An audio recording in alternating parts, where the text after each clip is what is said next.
group of deaths? Who's involved? Who's been drawn against who?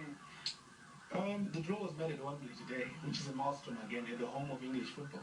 The attendance was good. I think we had about 120 people to come and witness the draw. You know, it was a very momentous occasion and very emotional for a tournament of this stage. And we thank the FA for their partnership with us, for allowing us to use Wembley as a venue, which is a milestone for us. Just going on to the group pickings, I think I'll analyze the first two groups. You know. In the first group, we have my fellow country, my beloved Zimbabwe. But you're going to remain completely impartial. You're not going to buy it.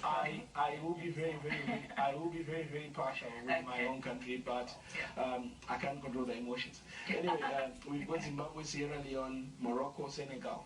To me, I view this as the group of death. Why do I say this? I say this because Sierra Leone are the current holders of the trophy.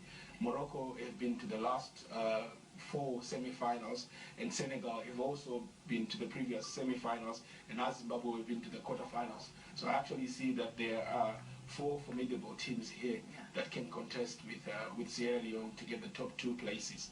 Group B, we've got Nigeria, the seed, Rwanda, Kenya, Burundi, and Somaliland. For me, this is a no-brainer. Nigeria will obviously come up with the top spot. But the second spot, it's very debatable. We've got the new guys, Somaliland, coming in. Kenya have been there for some time. They've been knocking. Burundi also aspire, and Rwanda are formidable. So it will be interesting to see who joins Nigeria going on forward. Okay, let's have a quick look at the other 2 groups as well. Who's your pick from Group C and Group D?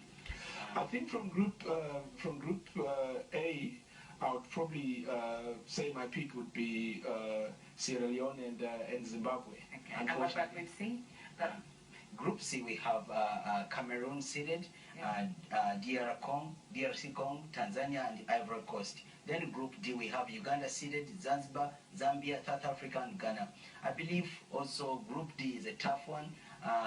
I hope Uganda will go through, but Ghana is